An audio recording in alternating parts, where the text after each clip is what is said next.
개혁신당 이주영 의원님께서 인사말을 해주시겠습니다.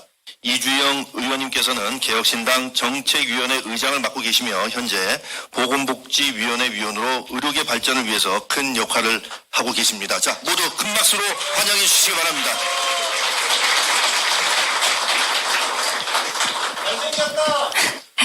안녕하십니까. 개혁신당 이주영입니다. 오랜만에 뵙는 얼굴들도 있고 반갑기도 하고 감사하기도 하고 죄송하기도 한 마음이 듭니다. 아시겠지만 제가 처음에 정치를 시작했을 때 제가 계엄까지 경험할 줄은 몰랐습니다. 그리고 이렇게 제 입으로 계엄이라는 말을 실제로 많이 하게 될 줄도 몰랐고 처단이라는 말을 듣게 될 줄도 몰랐습니다. 이것이 실생활에서 사용될 수 있는 말이라는 것이 아직 40대 초반인 저에게는 충격이 아닐 수 없었습니다. 제가 들은 안철수 의원님의 모든 연설 중에 오늘이 가장 가슴을 울리지 않았나 싶어서 저도 뜨겁게 함께 박수를 쳤는데요.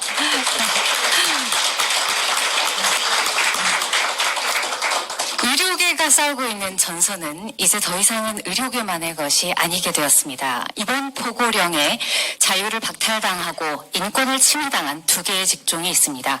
의료계가 그렇고 언론이 그렇습니다. 언론의 자유를 금한다. 출판의 자유를 금한다. 그리고 전공의들이 복귀하지 않을 시 처단하겠다. 그 두 직종이 지금 현 정부가 그리고 우리나라를 대표하는 대통령이라는 사람의 입에서 나온 말이었습니다.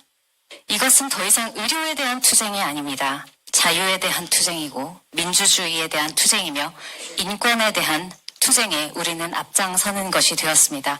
제가 이번 사태에서 가장 가슴 아팠던 것은 처단이라는 말에조차 전공의들이 크게 동요하지 않는다는 점이었습니다. 1년 동안 도대체 무슨 말을 어떻게 얼마나 들었기에 처단이라는 말에도 동요하지 않을 수 있는가? 제가 보건복지부의 모 고위 관계자에게 물었습니다. 처단이라는 말은 도대체 어떻게 된 거냐? 본인들도 몰랐다고 하더라고요. 알았으면 안 했을 겁니다. 알았으면 말렸을 겁니다. 라고 이야기했습니다. 그래서 제가 대답했습니다. 처단이나 법정 최고형이냐 그게 그거 아닙니까? 이미 들었던 이야기인데 뭐 이제 와서 입장은 압니다 하고 넘겼지만 하나의 전문 직역, 꼭 전문 직역이 아니어도 됩니다. 국민이 종사하고 있는 특정 직역에 대해 정부가 함부로 그런 이야기를 할 수 있는 분위기와 환경과 공무원들의 문화가 되었다는 것 그 자체가 우리가 막아야 할 민주주의의 가장 큰 위험이고 지금 이 계엄 사태 그리고 대통령의 직무정지를 겪으면서 우리가 해야 하는 아무도 책임질 사람이 없구나라는 깨달음 이것이 또 우리가 막아세워야 할 또 하나의 불합리입니다. 지금 굴러가고 있는 의료의 스노우볼을 멈춰 세울 사람이 없기 때문에 이 일이 더 커질 것이라고 이야기하지만 냉정하게 이야기해서 의료계 또한 정부와 마찬가지로 책임지겠다고 나서는 사람이 아직은 드러나지 않고 있기 때문에 이 문제가 조금 더 어려운 것도 사실입니다.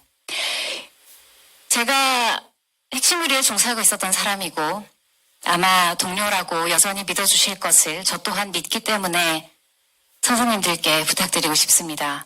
지금 의료를 막아 세울 사람들은 정부이기도 하고 보건복지부일 수도 있지만 그것을 다시 살아나게 할 수 있는 사람들은 오직 의료계뿐입니다. 그리고 젊은 의사들이 다시 이 일을 하고 싶게 만들 수 있는 사람도 선배 의사들 뿐입니다. 학생들이 돌아오게 만들 수 있는 사람 오직 교수님들이십니다.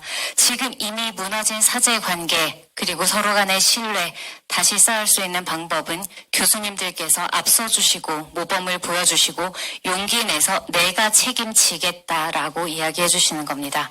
제가 이렇게 말씀드리는 이유는 여러 방법이 있을 수 있겠습니다만 지금 정시 모집을 중단시킬 수 있는 유일한 방법은 저는 각 의과대학에 그 권한을 위임하는 것이라고 생각합니다. 법령을 바꾸는데 시간이 걸립니다. 여야가 합의를 하면 법을 바꿀 수 있다고 하지만 솔직히 현재 분위기에 여야가 합의하는 것을 기대하기는 쉽지는 않을 것입니다. 교육부 또한 책임지기 대단히 어려워합니다. 그럴 때 우리가 책임질 테니 법적인 문제부터 교육에 이르기까지 우리가 준비된 만큼 뽑아서 우리가 준비시키고 적어도 우리 학교에 한한 소송까지도 우리가 책임지겠다. 꼭 학생들 앞에 나서 주십시오. 그리고 학생들에게도 부탁합니다. 학장님들 그리고 교수님들이 그렇게 나서 주셨을 때 학생 여러분들도 반드시 화답해 주십시오. 교수님들을 신뢰한다. 교수님들의 노고에 감사드린다고 그 목소리에 화답해 주시기를 부탁드립니다. 전공의들에 대해서도 마찬가지입니다. 각 의국이 있을 겁니다. 각 병원이 있을 겁니다. 교수님들, 전공의들에게도 스승님이십니다.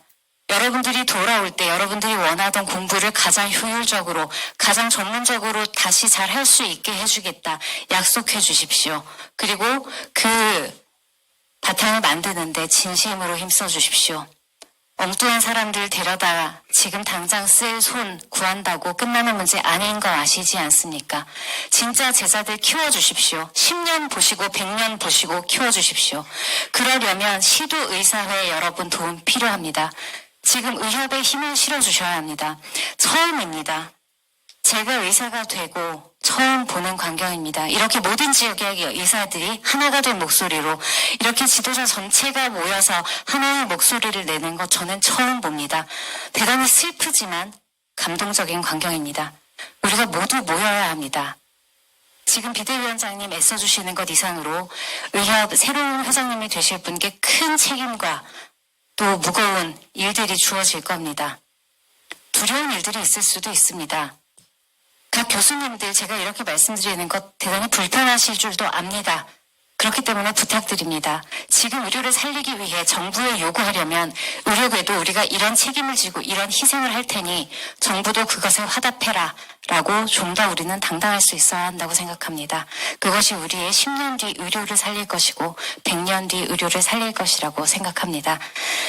오늘 모여주시면 너무 감사드립니다. 쉽지 않은 것임을 알고 있습니다. 개원에 계신 분들부터 교수님들에 이르기까지 그리고 1년 동안 지쳤을 전공의와 학생들에게도 모두 감사를 전합니다. 우리나라의 자유와 민주주의와 인권을 위해 언론과도 손잡아 주십시오. 국민들과 무엇보다 손 잡아주십시오. 여러분의 힘을 믿습니다. 우리의 단결을 믿습니다. 모두를 이롭게 하기 위한 의료계의 진정성을 믿습니다. 우리는 모두 하나가 되어 내일의 의료, 내일의 대한민국을 위해 나아갈 것을 믿어 의심치 않습니다. 여러분을 응원하겠습니다. 감사합니다. 감사합니다. 이주영 의원님 좋은 말씀 정말 감사합니다. 자, 우리 다시 한번 우리 안철수 의원님과 이주영 의원님을 위해서 큰 박수 부탁드리겠습니다. 예.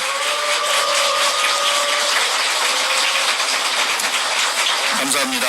예.